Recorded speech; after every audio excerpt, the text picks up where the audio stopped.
오늘 하나님께서 우리에게 주신 말씀은 요나서 1장 2절부터 7절까지 있는 말씀입니다. 오늘 함께 이 말씀을 읽어 올리겠습니다.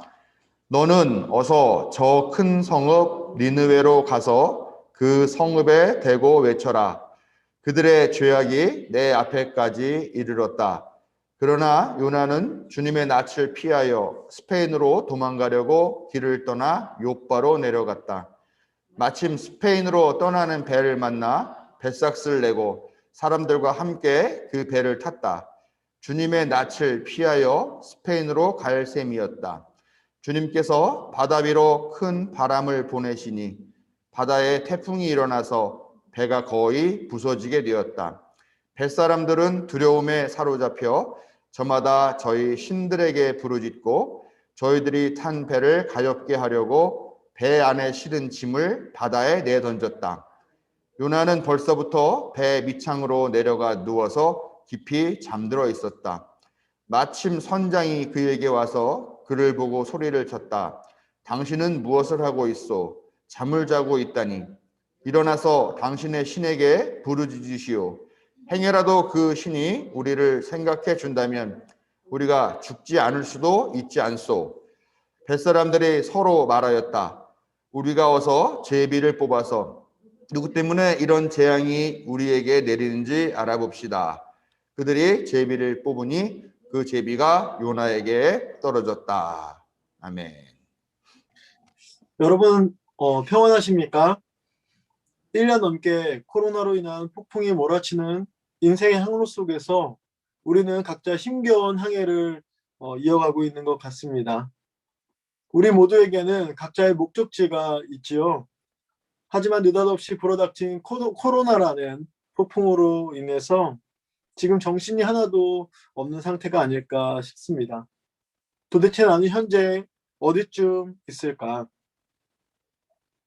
1년이 넘게 멈추지 않는 폭풍우 가운데 있다 보니까 또 넘실대는 파도 때문에 울렁거리는 속을 다스리기조차 쉽지 않은 하루하루의 불안한 가운데 살다 보니까 지금 내가 도대체 어디에 있는지, 과연 내가 타고 있는 인생의 배가 계획된 항로대로 잘 가고 있기는 한 건지, 또 배의 상태는 괜찮은 건지 도무지 알 수 없어서 답답할 노릇입니다. 이렇게 살다가는 애초에 설정한 목적지가 어디인지조차 잊어버린 채 그렇게 살아가는 것이 아닐까, 이런 불안한 마음이 스멀스멀 피어오르기도 합니다.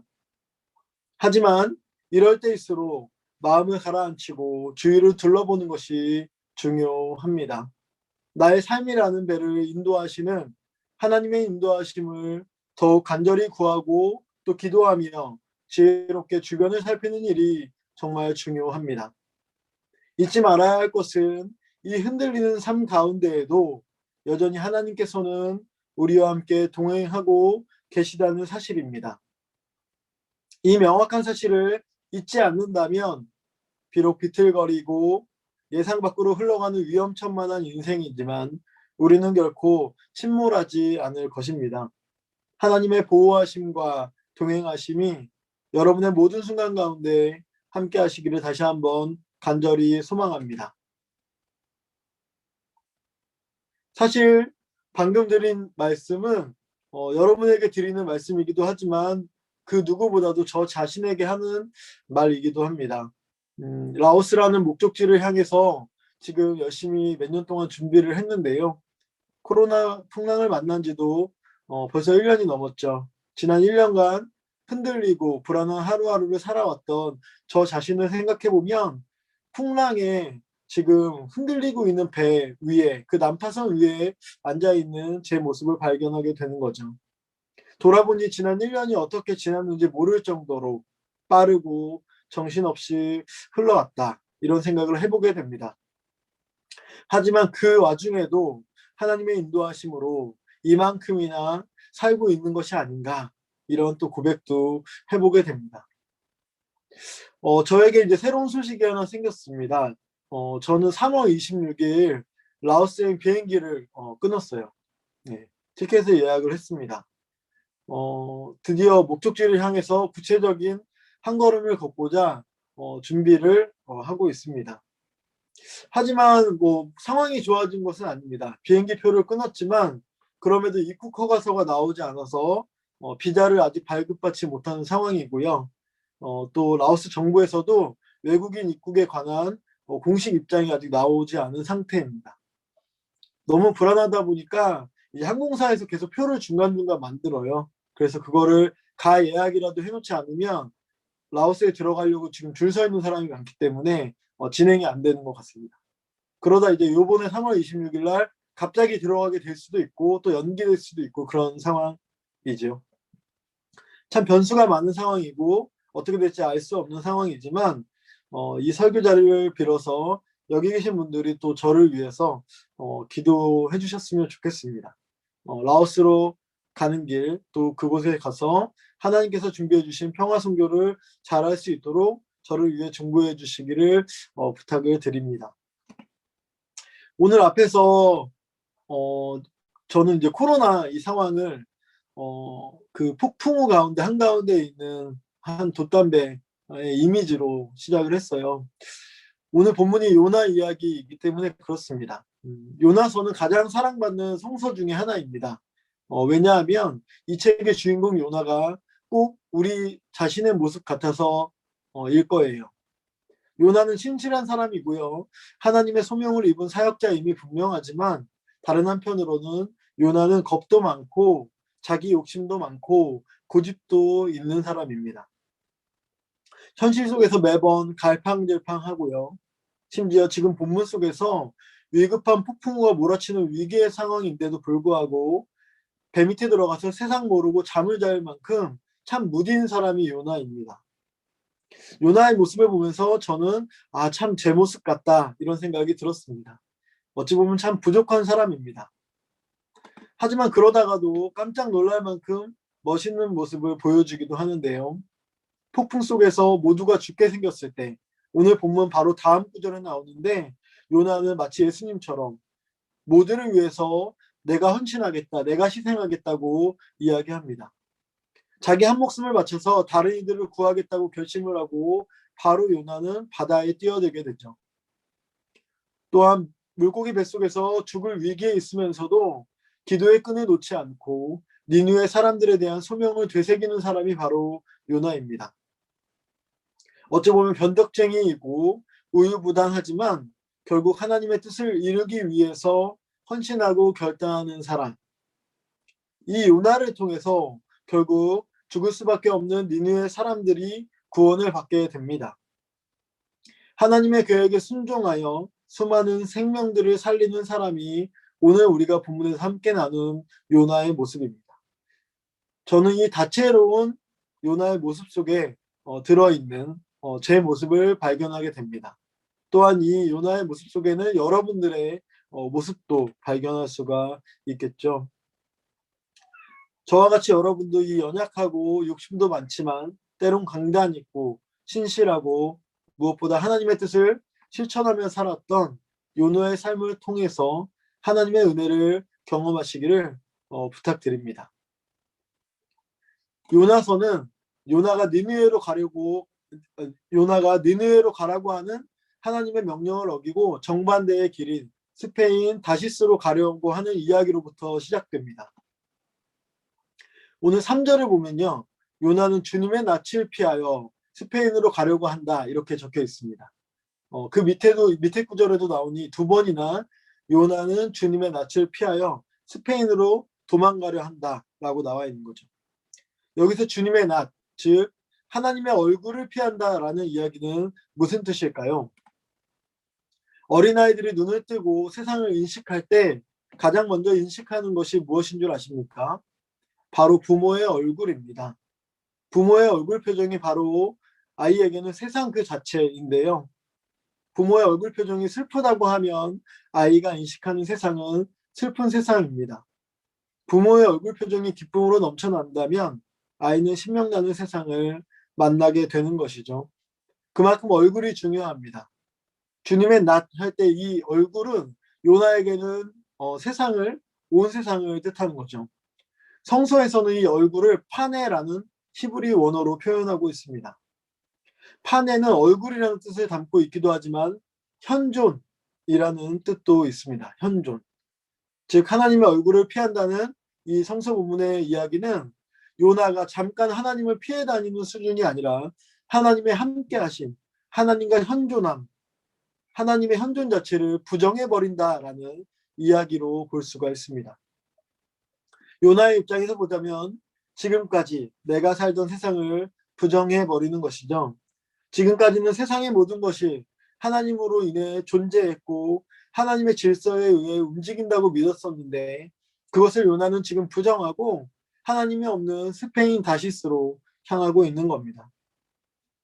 그렇다고 하면 왜 요나는 하나님을 부정하면서까지 자신의 삶을 또 송두리째 배신하면서까지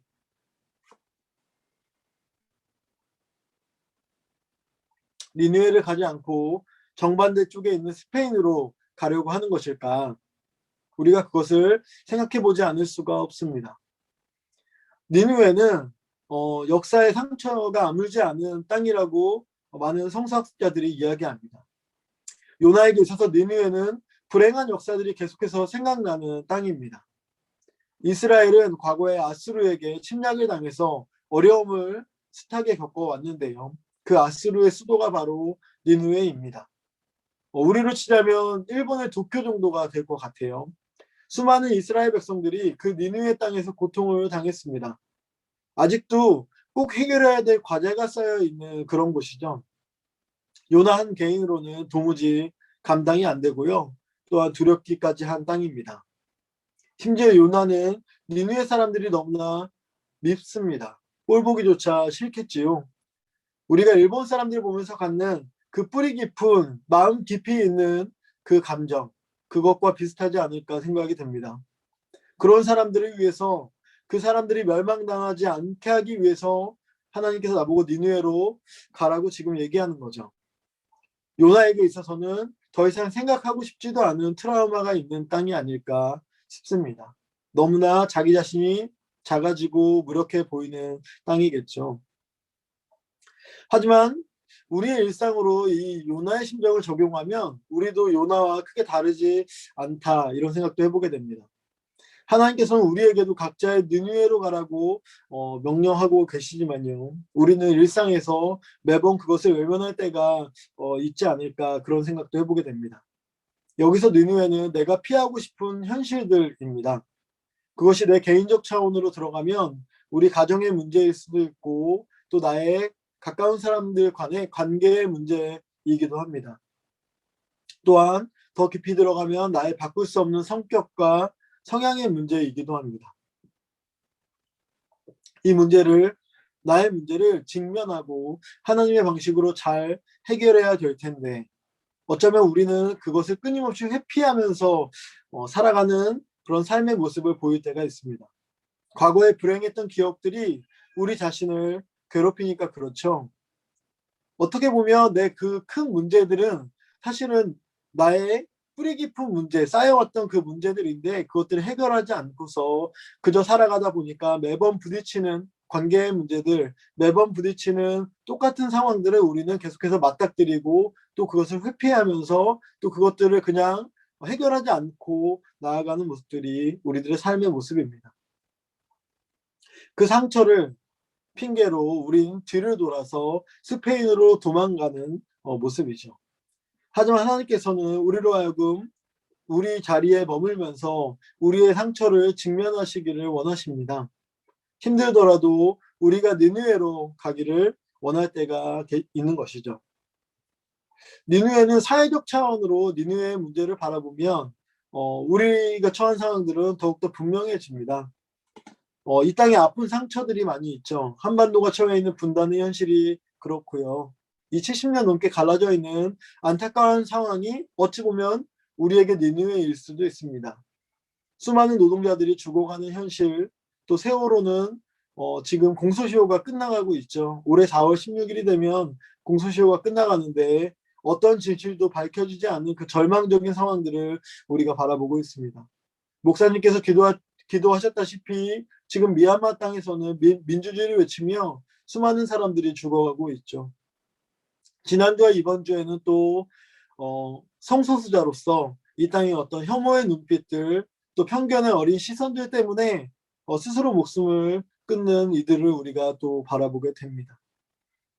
서로를 미워하고 또 끊임없이 누군가를 배제하는 그런 현실 속에서 우리들은 무력하게 또한 이 삶의 현실을 좀 외면하면서 살아가고 있지는 않은지 돌아보게 됩니다. 우리가 직면한 문제들이 너무나 많습니다. 사회적인 문제들, 또 우리 개인적인 문제들, 또 우리 가정의 문제들이 너무나 많죠. 사실은 우리를 둘러싼 이 너무나 많은 문제들을 직면하기에는 우리는 한없이 약하다라는 것을 알 수 있습니다. 요나가 왜 스페인으로 가려고 했는지, 왜 주님의 낯을 피해서 정반대의 길로 가려고 했는지 이해가 되는 대목입니다. 요나는 지금 현실을 도피하고자 했습니다. 스페인은 이국적이고 또 모험적인 곳입니다. 지금의 현실과는 다른 욕망을 샘솟게 하고 새로운 에너지가 있을 것이라고 생각되는 그런 곳이죠. 미지의 세계가 주는 매력이 가득한 곳. 사실 현실을 도피하는 데 있어서 안성맞춤인 곳이 바로 스페인입니다. 오죽하면 열왕기상 10장 22절에는 솔로몬의 다시스 선단이 금, 은, 상아, 원숭이 등을 실어 나를 만큼 스페인 다시스는 화려한 도시다 라고 이야기하고 있습니다. 기독교 신앙이 잘못되었을 경우에 우리는 자칫 잘못하면 니느웨가 아니라 스페인을 가는 것이 하나님의 뜻이 아닐까 이렇게 오독하는 경우, 오해하는 경우들이 종종 생깁니다. 하나님의 말씀이 누누이 얘기하는 건 우리로 하여금 좀 전에 얘기했던 현실들을 직면하고 아파하는 이웃들의 삶들을 바꿔낼 수 있는 소명을 우리에게 주셨는데요. 우리는 오히려 현실을 도피하는 삶을 선택할 때가 있습니다. 특히 그리스도인들이 자칫 머나먼 천국을 핑계로 영적인 세계를 핑계로 현실의 문제들을 간과하고 교회에만 또 자기가 천착하고 있는 신앙에만 매몰되어 있는 모습을 보게 될 때도 있어요. 저는 그런 신앙에만 매몰되는 거, 현실을 망각하는 것을 발을 땅에 딛지 못한 그런 신앙이라고 생각하는데요. 이 발을 땅에 딛지 못하고 마치 허공에 붕붕 떠 있는 공허한 신앙의 모습을 보일 때 얼마나 허탈한지 모르겠습니다. 예수님의 삶이 그러하셨던 것처럼 신앙은 발을 땅에 딛고 있어야 되지 않습니까? 신앙은 하나님과 동행하며 또 사람을 만나고 삶의 자리를 구체적으로 일구고 이웃의 손을 잡아주는 일이기 때문에 그렇습니다. 니느웨로 가는 길은요 쉽지 않지만 한 걸음 두 걸음 걷는 길입니다. 우리의 두 발이 걷기 시작할 때 니느웨로 갈 수 있다는 거죠. 우리 속담에 그런 말이 있습니다. 발 없는 말이 천리 간다 라는 말이 있죠. 하지만 저는 이렇게 생각합니다. 발이 없는 신앙은 한 걸음도 가지 못한다. 발을 땅에 딛지 않는 신앙은 공허하고 그로 인해서 하나님의 말씀은 한 걸음도 가지 못한다라는 것이죠. 여러분은 지금 두 발을 땅에 딛고 니느웨로 향해 가고 계십니까? 아니면 하나님의 얼굴을 피해서 스페인으로 가고 계십니까? 지금 우리의 발걸음을 멈추고요. 우리가 어디로 지금 가고 있는지를 한번 점검해 봐야 될 때가 아닌가 싶습니다. 하지만 여기서 중요한 문제가 있어요. 앞에서 말씀드린 것처럼 요나와 같이 우리는 너무 연약하다라는 사실입니다. 우리의 의지로는 하나님께 순종하고 싶지만 삶의 여건들이 허락하지 않는 것이 사실입니다. 우리가 모두 이유가 참 구구절절히 많은 사람들이잖아요. 몸이 아플 수도 있고 가족의 여러 가지 힘겨운 여건들이 있을 수도 있고 내 개인적인 성향일 수도 있지만 어쨌거나 많은 어려움들이 우리 주변을 둘러싸고 있습니다. 그렇기 때문에 사실 현실을 직면하지 않고 좀 회피하고 싶은 마음이 들기도 해요. 스페인으로 향하는 요나에게도 구구절절한 이유들이 아까 이야기한 것처럼 있는데요. 어쨌거나 지금 오늘 본문에서 스페인으로 가는 바다 위에서 요나는 엄청난 폭풍을 만나게 됩니다. 자신의 삶이 편안할 것 같은 그 삶을 선택했는데 그 위에서 요나는 폭풍을 만나게 되는 거죠. 오늘 본문에서처럼 이제 배는 난파당하기 일보 직전에 있습니다. 배가 폭풍을 만난지도 모르고 배 밑에서 잠만 자던 요나는 뒤늦게 갑판장에 나와서 그 절망의 풍경을 바라보게 됩니다. 생각해보면 요나가 스페인으로 가기 위해서 많은 돈을 모았을 겁니다. 또 많은 계획을 생각하고 계획했을 거예요. 하지만 폭풍 앞에서는요, 요나의 돈도 계획도 무용지물이 됩니다. 마치 코로나로 멈춰버린 지금 우리의 모습처럼 말이죠. 제가 아무리 준비를 하고 아무리 계획을 짜도 코로나로 인해서 멈춰버린 이 상황은 어찌해볼 수가 없는 겁니다. 아마 여기 계신 분들 중에서도 인생에 많은 계획들을 갖고 계셨을 수 있는데 코로나라는 상황 가운데서 우리는 아무것도 할 수 없는 이 무력한 상황을 갑작스럽게 맞이할 수 있는 거죠. 인생의 항해를 하고 있는 여러분, 여러분의 배가 지금 순항을 하고 있다고 해서 내일 난파선이 되지 말란 법이 없습니다. 난파선 위에서 요나는 그것을 깨닫게 되는 거죠. 이 항해에서 내가 믿고 있는 돈과 계획이 과연 가장 중요한가? 결국은 그것이 중요한 것이 아니라 하나님의 인도하심이 가장 중요하다는 사실을 요나는 이 난파선 위에서 다시금 깨닫게 되는 겁니다. 그리고 다른 이들을 위해서 폭풍우가 휘몰아치는 바다 한가운데에 자신의 몸을 던집니다. 요나는 그리고 나서 물고기 뱃속에서 3일을 지낸 후에 다시금 부활을 하게 되는 거죠. 저는 이 구약 성서에 나오는 요나가 물고기 뱃속에 있다가 니느웨 땅에서 다시 3일 만에 니느웨 땅을 발딛게 되는 모습이 꼭 예수님이 3일 동안 굴 속에 죽음으로 암흑 속에 계시다가 부활하신 사건 같은 그런 느낌을 받게 됩니다. 실상 예수님의 부활은 곳곳에서 일어나고 있다라는 것을 이 구약 성서에서도 이야기해 주는 것이 아닌가 싶어요. 예수님의 부활은 죽음에서 깨어나는 것뿐만 아니라 스페인으로 달려가는 요나가 발걸음을 멈추고 니느웨로 돌아오는 것이 바로 부활 사건이 아닐까.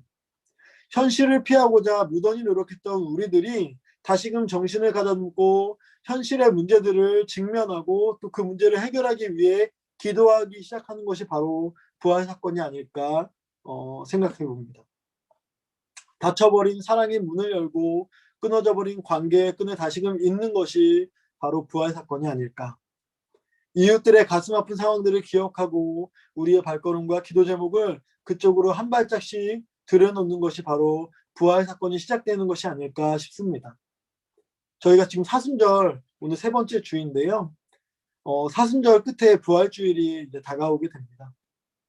사실은 부활주일이라는 것이 우리가 매년 의례적으로 지나오는 것인데 부활주일이라는 거, 부활 사건이라는 것은 오늘 이 요나가 다시스로 스페인으로 도망가려고 했던 그 마음을 바꿔서 니느웨로 가려고 하는 그 시작부터 그 땅에 발을 한 걸음 딛는 순간부터 시작된다는 것을 우리가 기억해야 됩니다. 난파선 위에 있을지라도 이 폭풍의 한가운데 있을지라도 부활 사건이 시작될 수 있고 부활 사건을 경험할 수 있다라는 것이죠. 지금 난파선과 같은 어려움 속에 여러분들이 계십니까? 그렇다면 더욱 결단해야 한다는 하나님께서 우리에게 메시지를 주시는 겁니다. 요나와 같이 그 약했던 사람이 변화되었던 사건은 거짓말이 아닙니다. 요나의 변화로 인해서 니느웨 사람 수십만 명이 죽지 않고 구원을 경험하는 사건을 우리는 오늘 성서를 통해서 알 수가 있죠. 참 놀라운 일입니다. 니느웨로 발걸음을 옮기는 나를 통해서 하나님은 내 주변의 상황들을 변화시키고 또 나와 만나는 사람들의 울타리를 넓혀가는 것을 하나님은 요나를 통해서 우리에게 알려주고 계시는 것이죠. 말씀을 정리하겠습니다. 오늘 요나가 걸었던 그 길, 또 요나가 폭풍 가운데 항해했던 그 모습을 한번 묵상해 보시기를 바랍니다. 연약했던 요나가 하나님을 피해 도망하기에 바빴던 그 요나가 그럼에도 불구하고 이 폭풍 가운데서 마음을 바꾸고 하나님께서 인도해 주신 니느웨로 그 발걸음을 내딛는 그 발걸음을 한번 상상해 보시길 바랍니다. 그 길의 여정 가운데 하나님께서는 언제나 동행하고 있었다는 사실을 우리는 발견할 수 있습니다. 또한 우리 여기에 모인 우리 모두에게도 우리 각자에게 하나님께서 주신 니느웨의 길이 있다고 생각됩니다. 나의 니느웨는 어디일까를 다시 한번 되새겨보는 시간이 되시기를 바랍니다. 저에게는 라오스에 가서 불발탄으로 희생당하고 또 어려움을 겪고 있는 그 사람들과 함께 걷고 함께 손잡으며 함께 꿈을 꾸는 길을 하나님께서는 보여주고 계십니다. 오랫동안 기도하고 준비해온 길 가운데 하나님께서 항상 동행하고 계시다는 확신이 있습니다. 여러분도 저의 길을 응원하고 또 중보해 주시기를 부탁드립니다. 저도 여러분 한 사람 한 사람의 길을 또 여러분의 꿈을 응원하고 기도하도록 하겠습니다. 하나님께서 허락하신 느느웨로 가는 길, 그 길을 걷는 신앙의 동역자, 동행자 여러분, 여러분이 있어서 항상 든든합니다. 또 여러분 덕분에 저는 지난 10년 넘는 시간을 아주 행복하게 신앙생활도 잘하고 즐겁게 지냈던 것 같습니다. 3월 26일 날 아마 비행기 편이 확정이 된다고 하면 이렇게 말씀을 나누는 아마 시간은 오늘이 마지막이 아닐까 싶기도 한데요. 앞으로는 조금 멀리 떨어져 있겠지만 그럼에도 항상 여러분을 기억하고 또 기도하도록 하겠습니다. 여러분의 모든 순간 가운데 그리스도의 평화와 또 하나님께서 주시는 복된 삶이 충만하시기를 간절히 축원을 드립니다. 언제 어디서나 그리스도인으로서 여러분 함께 중보하고 응원하는 저와 여러분이 되시기를 기도하겠습니다.